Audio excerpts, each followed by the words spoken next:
Because it's not going to throw the baby out with the bathwater. It says, you know what? We're dreaming this place, yeah? We're dreaming this dream. And what's going to happen is you're going to dream yourself out of the dream. Yeah? And as you're dreaming yourself out of the dream's going to get happier.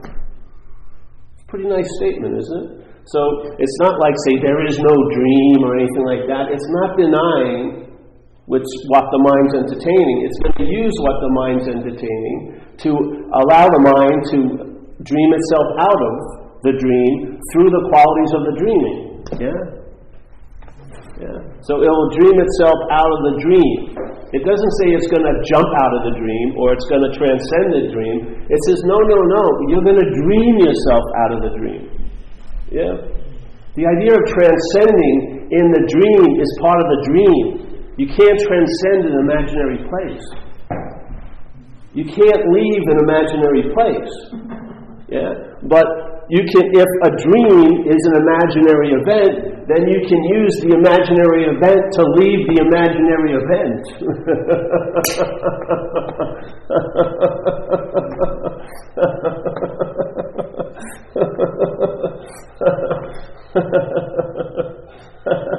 I just think that's such a lovely statement, because a lot of people want to say there is no dream, and there's a lot of denial of what's appearing. Why do you need to deny what's appearing? In itself, it's a denial of itself. It's appearing. Yeah. Why do you need a double denial? When you see something as a thing, it's obviously can only be appearing. Yeah. Because the reality isn't what can be perceived. Like there's an old master, Huang Po, says, what's perceiving cannot be perceived. Yeah. So all these things can be perceived. That's not what's perceiving. So they're inherently empty in a sense of the essence of what's perceiving. Yeah? So why deny what's already denying because it's appearing? It's already in denial. It's screaming at us, hey, we're inherently empty because you can see me, feel me, taste me, touch me. Yeah. And what can't be seen, felt, tasted, and touched is what you are. Yeah. So I love this, the way the Course puts it. I don't even know if that was what it was implying, but that's how I've interpreted it. It's like it says, hey, we're dreaming, we're in this dream, we're dreaming this dream, and we're going to dream ourselves out of it. We're not going to vanquish it or kill it or negate it by denial or overcome it or transcend it. No, you're going to use the quality of the dream to dream yourself out of it. Yeah? So you're going to meet people in the dream that may assist you to dream yourself out of the dream. Yeah? You may have events happen to the dream-like body that's going to assist the mind to dream itself out of the dream. In other words, whatever's going on will be taken advantage of by the mind to pursue its intent, which could possibly be where you are right now, to dream itself out of the dream. Yeah? It's the dreaming of it, so why can't it use what it's dreaming to dream itself out of it? Instead of this rush to, no, this is nothing and nothing. Does it feel like it's nothing to you during the day? When there's an experience? Yeah. Probably not. Why? You know how hard that's like trying to climb an imaginary mountain. To deny that, just let life, in a sense, mind will use all of this to dream itself out of all of this. And what will happen is the dream will look happier. While it's using the dream, the dream's going to be happier for you as you're dreaming yourself out of here. Yeah. Now a lot of people want to deny the dream, and they're really unhappy in the dream. They're in denial of what's going on, like emphatically, but they're bummed out because it still seems to be going on. Yeah? Switching that, you use what's going on to dream yourself out of what's seemingly going on. To me, that's just beautiful. Yeah. There's no denial, no vanquishing, no killing, no exiling, no defeating it, none of this. It's going to use what seemed to bind you to this idea of being a person. It's going to use those same things that used to seemingly bind you to this idea to release you from the idea. Yeah? And then you're going to see that it's always only mind. Mind is giving the meaning to everything. Mind can give a meaning to something that it can be used to produce a seeming bondage to a self, and it can also use something and give it a meaning to relieve it from that seeming bondage to self. Yeah? The things aren't things, they're what the mind gives the meaning to them as. Yeah? So like in recovery, some people go in and they have a great story of like the worst thing that ever happened to them in their life. And they built an altar there, and they've sacrificed relationships on that altar, and jobs, and pursuit of happiness. This is why I'm not happy. This is why none of them. And there's a big investment in them being right about how terrible that event was. Yeah. Then they come in to something that's appearing in the dream, recovery. And in that, they dream themselves out of an aspect of the dream, and then the worst thing that ever happened to them is suddenly seen to be the best thing that ever happened to them. Now that's an amazing event, isn't it? So here you have this worst thing that you've solidified as much as you can. You've given it a huge, rigid meaning. This is the worst thing. That's a pretty big meaning, yeah? The worst thing, not a bad thing, not like the worst thing that ever happened to me in July, but the worst thing. Yeah? And then suddenly the mind gets a little relief somehow, and now the mind's perception shifts, and now it's the best thing. What is it? Is it the worst thing, and then suddenly had a transformation into the best thing? Or is it neither? It isn't the worst thing or the best thing. It's whatever the mind gives its meaning to. Yeah? The mind sees it from a certain point of view as the worst thing. When that point of view shifts, it sees it as the best thing. What more demonstration do you need than that simple example about the power of mind here? We're taking an example, the worst thing, and then suddenly seeing, not by it changing, obviously. It didn't join a group to become the best thing that ever happened. You know what I mean? It was just that, the worst thing. And then something happens to you for a few weeks or months, and then suddenly, miracle above miracle, it's the best thing that happened. But it's neither of them, obviously. I was seemingly in one position, and from here, it looked like the worst freaking thing that ever happened to me. It didn't change its position. I've got it locked in self-centeredness. The self-centeredness gets weakened, and now suddenly it's the best thing that ever happened to me. That's all you need. The only talk you ever need to hear is that. If you let it sink in, that's all you need to hear. So here's the worst thing, here's the best thing. So mind, like it or not, maybe the mind is in this little event called dreaming itself out of the dream. Nice demonstration. Hey, the worst thing that ever happened to me is now seen to be the best thing that happened to me. Wow, that's a pretty big demonstration. You know, mind's up to something. Yeah? Have faith in that mind.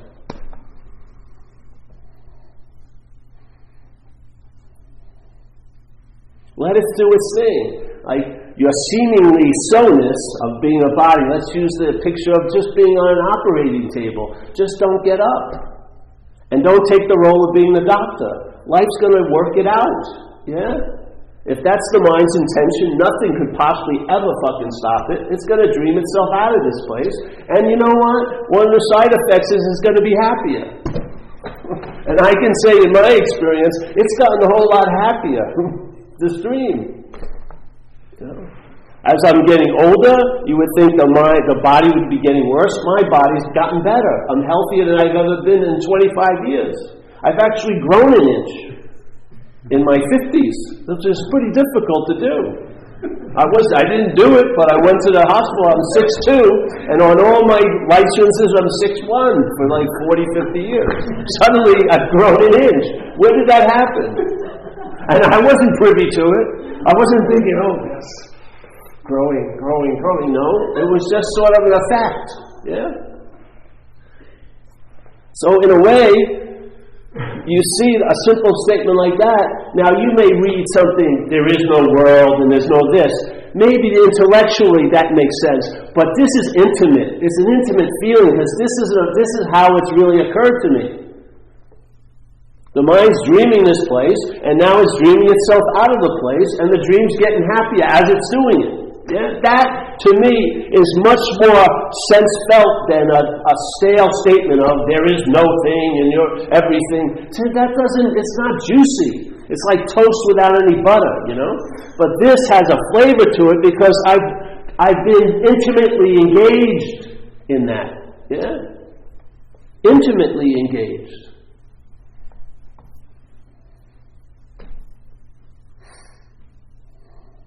So, if mind is giving everything all the meaning it has, which I would say it is, now when we think that, we go, okay, I'm giving everything all the meaning it has. That's not the truth. Mind is giving everything all the meaning it has, and in one sense, mind has given this a meaning, and it's called me. Yeah? It separates me from all the other yous, and I'm crowned with a special crown called me. Yeah. Yet I'm a run-of-the-mill alcoholic, or a run-of-the-mill this, I'm a run-of-the-mill that. But I'm very special in my run-of-the-millness, in a sense, because it's me. I'm incredibly unique. Very, very interesting person, just to get to know me. But I don't want you to get to know me. I haven't chosen you, you know? But here you go. So, we think, oh, I'm giving everything the meaning it has as this. No, this has been given a meaning. We're not giving anything a fucking meaning. This is a reaction to meanings that the mind has given things. Yeah? And why? Because it's given this thing a meaning of being a subject, of being a special someone, the doer, the haver, and the thinker. So now, when there's the awareness or the consciousness of a thought, we assume we're the thinker of it. When an action occurs, we assume we're the actor. When a feeling comes through, we feel we're the feeler. And it just seems so damn logical. Yeah? But the only reason why it seems logical is because the mind has brought a meaning. It's taken itself to be the subject when it isn't. This is an object. This is the camera casing. It's not, and it may be all the lenses, but without the light, there ain't no movie, there ain't no picture. Yeah? And the light is not in and of this. It's not of this. It's not produced by this. It's through this, in a sense. Yeah? Then, okay, now you question this meaning. Am I Paul? Yeah, simple, nice statement. Am I the doer, let's say?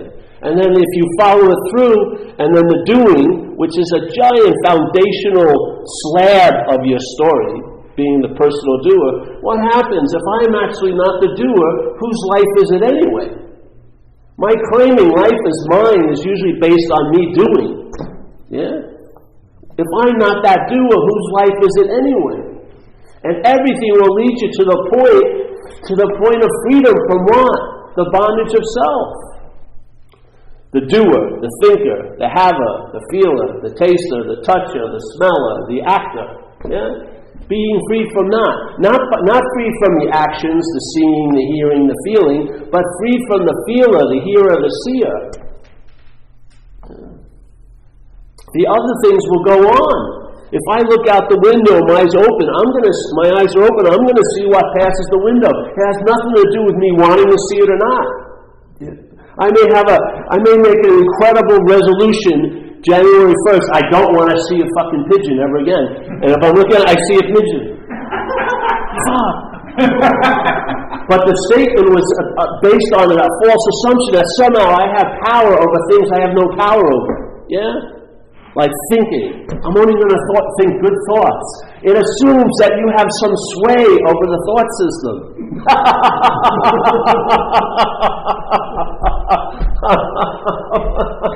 And it's frustrating when it doesn't seem to bend to your will, isn't it? Just see, everything is built on false assumptions and has geometrically progressed in a space-like event called time and space. The dreaming, the quality of dreaming has to be encased with it through time and space. So there it is. And the dreaming tends to break into a split little mind. It's dreaming in a dualistic manner. Subject, object, I'm the subject, everything's objectified to me, and then yes, no, hot, cold, da-da-da, da-da-da. Goes on and on and on and on and on. Once it gets a toehold in, it just geometrically progresses. More and more and more. First it's 2, and then it's 2 times 2 is 4, then 4 times and 88, and 160. So the duality geometrically progresses, but it's still two-ness. It always gets rooted back to two-ness, Even nature, night and day, hot and cold, yeah. But there's tons of seemingly degrees. It doesn't change a damn thing. The mind, dreaming, has split for this dream to appear. There has to be an appearance of an other for a you to appear, and there has to be a you for an other to appear, for an experience to happen. So all the while, what's dreaming isn't split. The dream is split. In other words, all the things, all the actions are all split, but the dreaming isn't split. The dreaming is the undifferentiated light that comes through this little location, and this camera differentiates the light. Now you see things. Yeah? And while you're seeing things as a thing, what's forgotten is the space that encompasses all the things that are appearing. And the things are appearing only to disappear. But the space that they're in never appears or disappears. It's always the basic background. And what happens is, if your head comes out of the ass of self, if you get relief from that bondage of self, then what was the background, which is that space, and the foreground, all the things and all your thoughts and all your feelings and this and that, the foreground moves to the background, and then the background spaciousness moves to the foreground. Now your interest and attention's resting in the space, and then you're watching the things that are appearing in it, but never forgetting the space that they're appearing in. When you're watching everything as a thing, that's totally based on you forgetting that you're a non-thing. That you have to forget the space to take yourself to be a thing. Yeah? It's not like an act of forgetting of the space, it's an act of remembering of being a thing, which is the act of forgetting of what we are. Yeah? We don't stay here, I'm going to actively forget what I am. We just keep remembering what we're not. Yeah?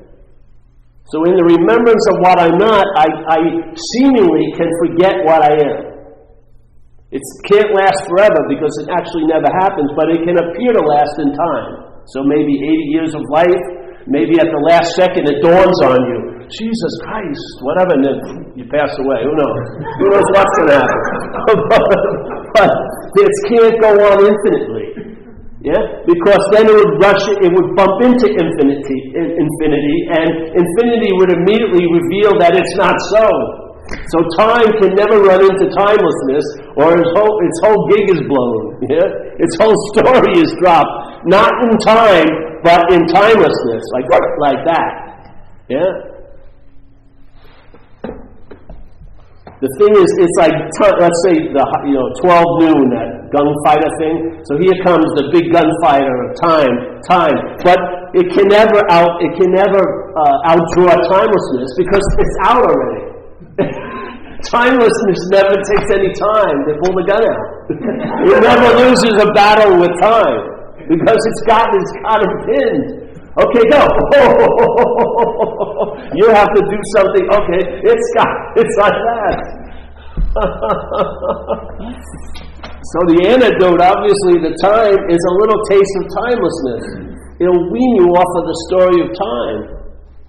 Not by denying time, but by affirming when you're in a pause or when you sense the timelessness, affirming it will lessen the effect or influence of time on your mind. Yeah? That's an aspect of dreaming itself out of time. And then your times get happier. Or maybe content or something. Happy has got a too-charged word, but let's say content or peaceful. Yeah?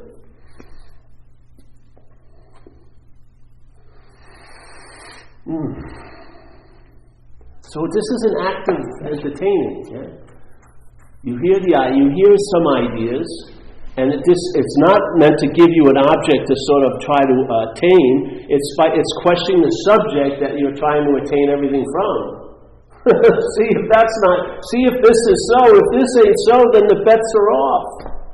Then you're going to be relegated into finding out what's actually going on here. Yeah? You'll find out.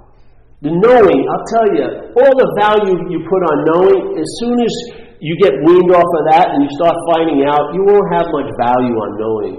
Knowing gets blown away so easily. But finding out is like an unspoken yes. It's convincing. It's got some substantiality. Yeah? It's worthy to be relied on because it's solid. I know can always be bookended by I don't know, or someone knows better. Yeah? But finding out is sort of like a painting that appears by bleeding through the canvas. Yeah?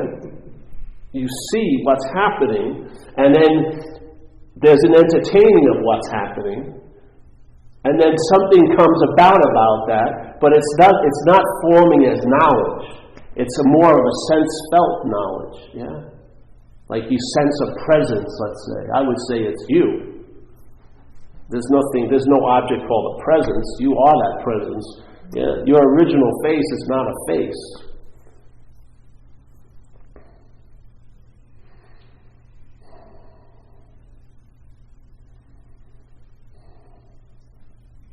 So in recovery, I love this statement because what happened is I was entertaining these ideas.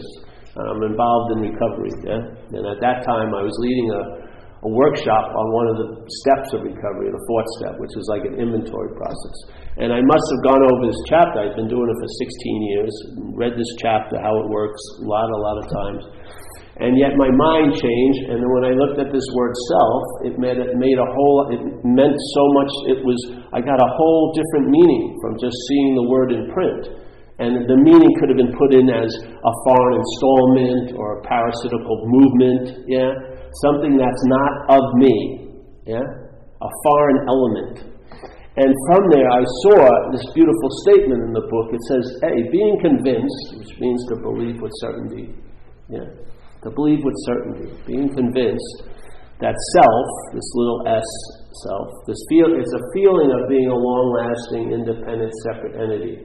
It's the feeling of being the doer when an action occurs. Yeah?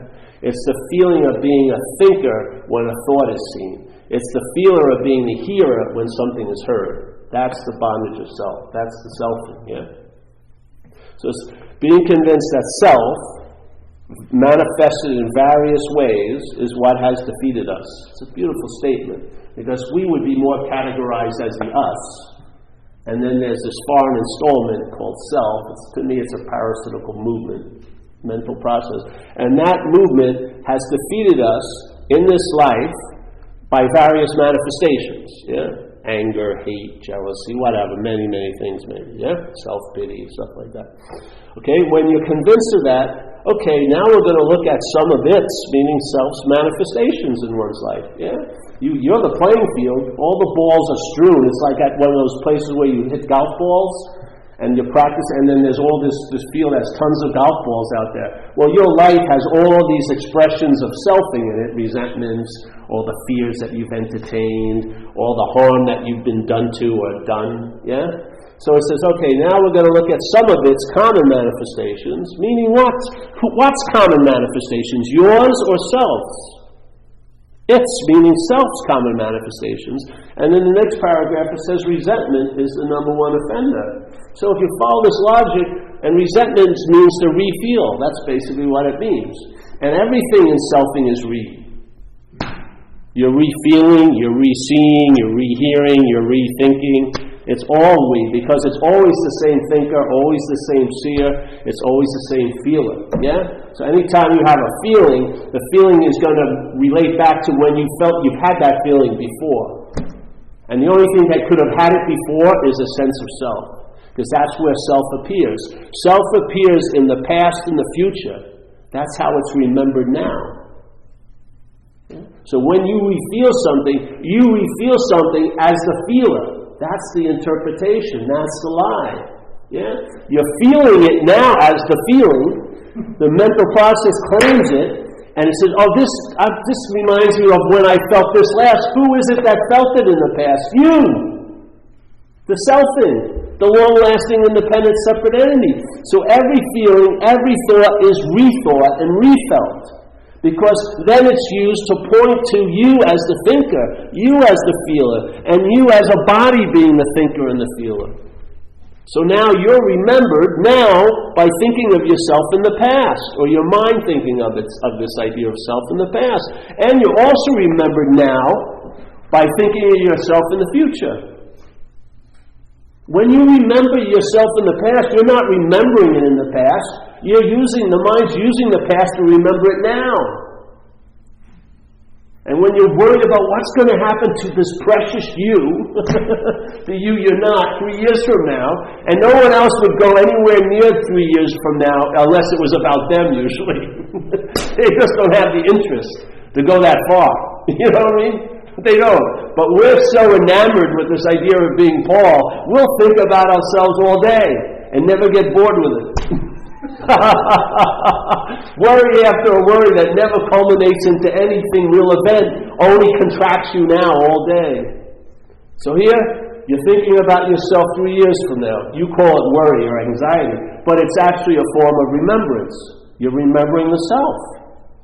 You're remembering you as a long-lasting, independent body, figure, yes?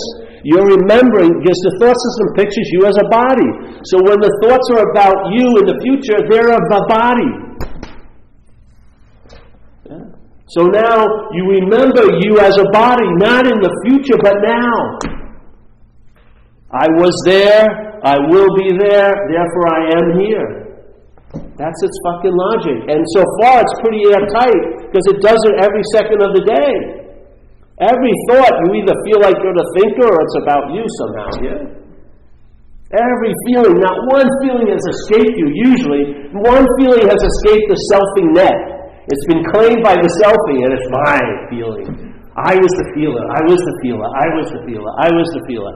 Every fucking action fucking has been caught by the net of selfing. I'm the actor, I was the actor, I was the actor, I was the actor. You know, you shout something 800 times, it's going to sound to be so soon. Yeah? We're not being hypnotized by any illusion. We're the illusion maker. We're giving it a meaning all freaking day. Yet we want to act like a victim and hope for a savior. This is an active event, not a spiritual passivity. That doesn't fucking work. You know, wake up and see what's happening. See the production that's going on. And see how it's so distorted. As soon as you appear in it, then it's like a whole movie. You're totally absorbed in it. If you see it as not you, you'll see it as a movie out of many, many millions of movies. Yeah? Nothing right or wrong with it. But if you take yourself to be that, it has the ability to get really heavy. Now you're enslaved to thoughts. So you want to really be right where you are, but you can't seem to be here. Yeah? Because your mind isn't roaming here. It's there and then all day. Yeah? You can't have a present moment that hasn't been co-opted by the mind and made into... A present moment in the mental realm is chock full of yesterday and tomorrow. Most people come in here, it's a Wednesday night, they're never bothered by the Wednesday night they're in. They're bothered by last Wednesday or 2 years from now. I mean, how could 2 years from now have such an effect on you? How? Unless you are the only thing that can give anything and everything the meaning it has. You can make a causeless thing 2 years from now have an effect on you right now. It's mind-boggling, isn't it?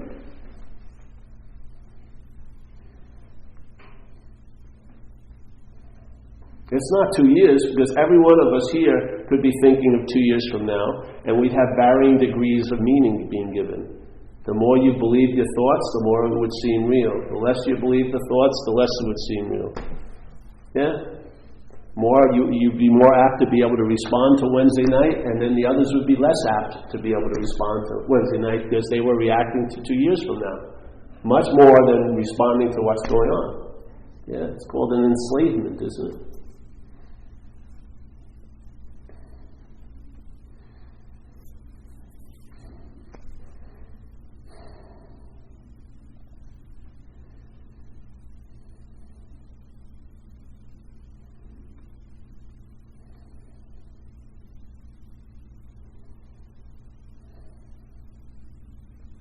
So go to a meeting, hear about enlightenment. Watch how the mind gives it meaning. Yeah? It now gives the word enlightenment, which supposedly, I think the definition is cessation of all suffering. It will now use the enlightenment to produce suffering in your life, because it'll keep pointing out you're not enlightened. Isn't that insanity? Peace. Peace is used to provoke agitation in the conditional mind. Yeah? That's insane, isn't it? The words, the symbols of the words mean almost the exact opposite of what we thought the words implied. That's how fucking ass backwards it is here. Yeah? People would be better off they never heard the word enlightenment, most of us. Really. They would have saved a lot of money. Yeah? A lot of bookstores would have gone out of business. Self-help books would be bought. They couldn't pull another archaic fucking scripture from the caves of Tibet and sell it. Yeah. Nothing wrong with it, but jeez. I mean, you can sit here, we can talk about a very high concept of emptiness, and at the end of the meeting, we're switching the location of next week, and everyone is in huge confusion. They can't even get a message, oh, the meeting's down the street. Where? Down. But they think they can grasp like concepts like emptiness.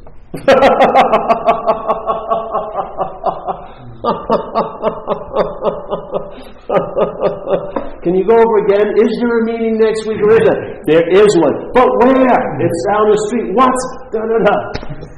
But I know emptiness. Yes, for sure. Yes. You think, there is a knowing of emptiness, but that's not emptiness. Finding out about emptiness is a much clearer way than knowing about emptiness.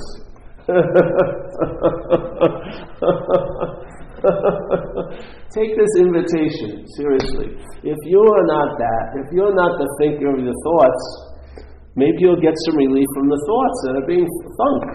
You know? Maybe try it. Maybe if you're not the feeler of all the damn feelings that are being generated, not by you, but are happening under your surveillance camera, you know, is it me? All those feelings, maybe if they weren't preceded by the word my, you'd travel a lot lighter with them. Yeah? What would you think that would provoke? Maybe more entertaining of the possibilities. Yeah. If I'm not the thinker, opens a huge vista of possibilities. If I'm not the thinker, I could have an immunity to time. Yeah. If I wasn't the thinker, I wouldn't follow all those damn crazy thoughts that are going into that time tunnel to yesterday and tomorrow all day. I wouldn't follow it anymore because it wasn't about me anymore. Yeah? Where am I going to get that? By chopping down every thought, or by just questioning, is there a thinker? I would go the latter way. Question, is there a thinker? Or are you it? Maybe the great relief won't come from stopping your actions, but by giving up the idea that you're the actor. Who knows? I would say then the actions will probably correct themselves. If you take you out of it, things may look a whole lot different. You know, when I was going to write a book, it would be Life Without Paul. Fucking a great story, man. It's really good. I have the sequel. Would hopefully be Life Without Chris. We'd all write our own books and live them.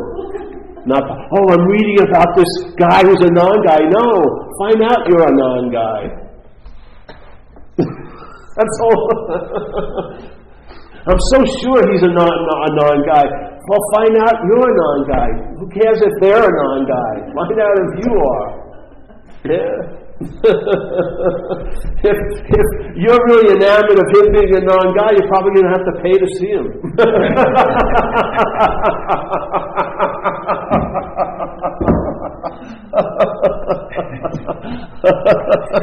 But if you're the non-guy, you'll never miss a meeting.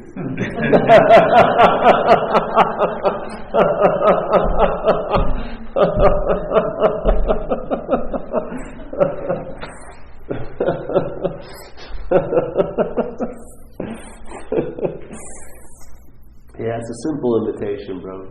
Just entertain it. I have faith in mind. One of my favorite scriptures is a Zen little thesis or whatever, a Zen little sutra called Faith Mind. Yeah? Very great little, or maybe about 5 pages, where he has it in a very clear way, where he'll say, the way is clear and bright, and then there's a consideration. But if you're identified with your opinions, you won't see that. Yeah. So you play a big role in all of the talking, in all of his statements. The clincher isn't the statement; it's you. Because it's either going to seem to be so or not to you. Yeah? Your role is paramount in the sutra. It says, instead of, you don't have to seek the truth, just stop cherishing your own opinions. Oh, you see? Every stanza he says something about the quality of clarity, let's say, and then he says it will be distorted or confused or hidden if your mind is, whatever quality the mind is in, that is going to be the breaking point. Not the fact that there's truth, but your ability to recognize it or not is going to be the linchpin here. Yeah?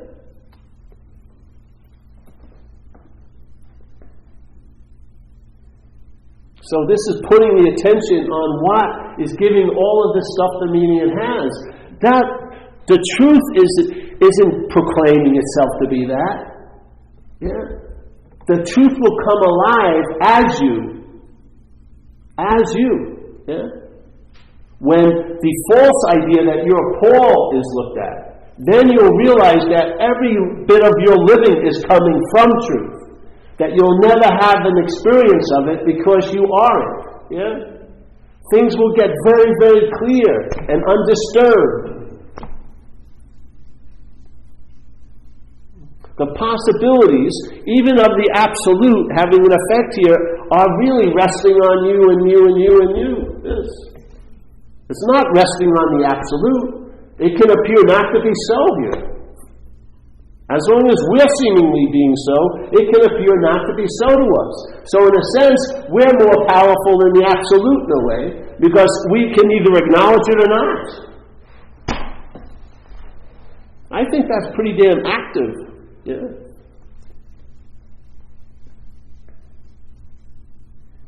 And don't go down the fool's journey of trying to stop thinking and trying to only have good feelings. You're going to get lost in the forest by getting identified with the trees. You're not going to see it, yeah? But if you go to the thinker, just a simple idea. Am I the thinker? Because every thought is being preceded by that, yeah? So don't worry what comes afterward. What's placed before is where the meaning is being distributed. The meaning isn't being given to us from the outside. The meaning is being distributed from where we are to the outside. Yeah? So let's go back to the thinker. Let's go back to the feeler. Let's go back to the doer. Let's go back to the haver. And if we're not like that, like Ramana Maharshi said it in one of his talks, he says, you don't have to give up your possessions, give up the possessor. You don't have to give up your thoughts, give up the thinker. You don't have to give up your feelings, give up the feeler. Yeah? Then what seemed to be the engine of confusion will become the engine to dream yourself out of the dream. The exact same residue, the same milieu, the same stuff, like your relationships and your jobs and your physical condition, will be used to dream yourself out of the dream, when in one point of view they're being used to bind you to the idea of being the dreamer, being the thing, the dreamt object. Yeah, same. Just like faith. Faith is like a quality of mind. Yeah. Now, if faith is put into the thought system, what does it do? It produces anxiety. If you're taking the thoughts that are happening in the noggin, which are mostly about yesterday and tomorrow, yeah? If you're taking them to be true, if you have a belief in them, that belief will translate through that system and produce anxiety in your life. You'll be reacting to something that's not happening while something is actually happening. You won't be responding to Wednesday night, you'll be reacting to next Tuesday. Yeah? Not because of the power of next Tuesday. There's no power in next Tuesday. Your power. Your power that's been given over to the thought system. Now you've gotten back an interpretation and you don't even like the interpretation. So the same faith, same quality of mind, let's say it's put into centeredness instead of self-centeredness. Let's say it's resting somewhere other than the thought system. The thoughts seem very suspicious to it now. Yeah? It's not sort of I'm not going to prepare a picnic basket for the next trip down memory lane or the future boulevards of what's going to happen to me. You're staying at home. Now, that same faith is going to produce an ease and comfort in your day, now. Same faith. Put in one vehicle, produces anxiety, contraction, fucking disassociation from what is, and an incredible mental association with what's not going on. Yeah. Same faith put into some other vehicle produces an ease and comfort in your situations. And a comfortability in the skin you seem to be appearing. Yeah.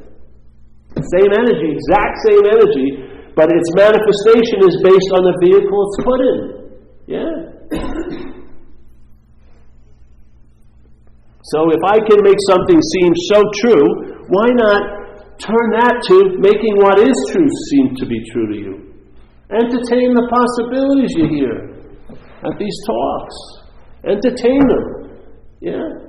Can you imagine how many mountains have you blown up out of molehills in your life? Tons of, I know people, before Friday, they've had 3 earth-shattering events. But the earth hasn't shattered. It's just this is the one. Always, constantly. So we're constantly making things seem as real can be that aren't. Can you imagine if we gave that power over to what is real? If I entertain this possibility, I've heard, and that's what happened, I listened to some people, and I entertained what they said, and for some reason I had some damn faith in it. And I sat with it, and it did its thing, and the fucking harvest has been unbelievable. And it keeps growing. Yeah? I don't have to landscape it, I don't even have to water it. It's like self-generating. The mind entertains and just keeps entertaining spaciousness, it goes on and on and on and on and on. Yeah? But the same thing that I was using to make these things that weren't real seem so real, now has been turned to point towards what's real. It's like finally putting your money on the right number on a roulette tape thing. You finally get it. Bingo! Black 39! Woohoo! Yeah? And then every time now, your mind's on Black 39. You won, bro. You finally matched your ability to make things real to what's real. After the thousands of times, you finally hit it, and you'll know it in your gut. It's like an unspoken yes. You don't need a fucking spiritual notary public. You'll know it in your gut. And you'll be your own authority. Yeah.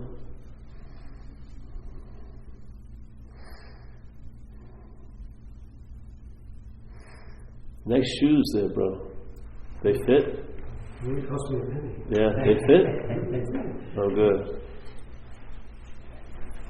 I'm going to become like the cult outfitter looking at this.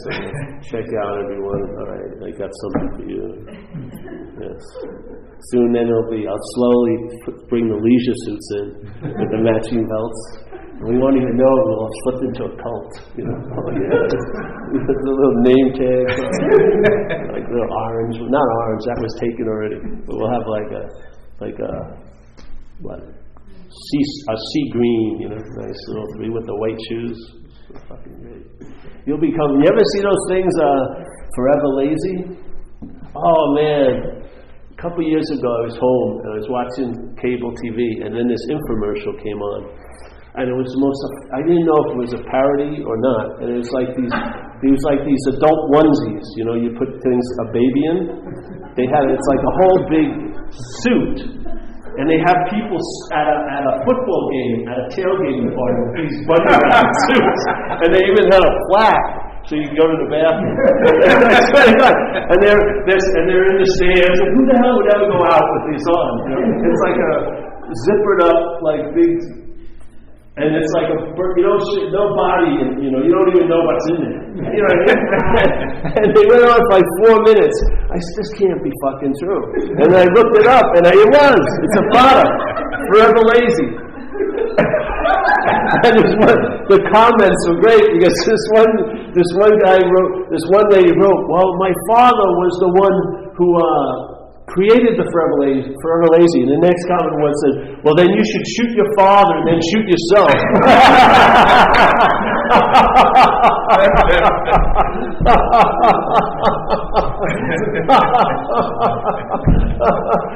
At the football guys. And if you've got to go, there's a zipper here. And the weirdest thing, they were wearing clothes underneath. I would have gone solidly naked. I mean, the whole point is that you basically signaled you've given up on life. Fuck it. That's over, man. Just me and my remote. That's it. That's where the cable runs out.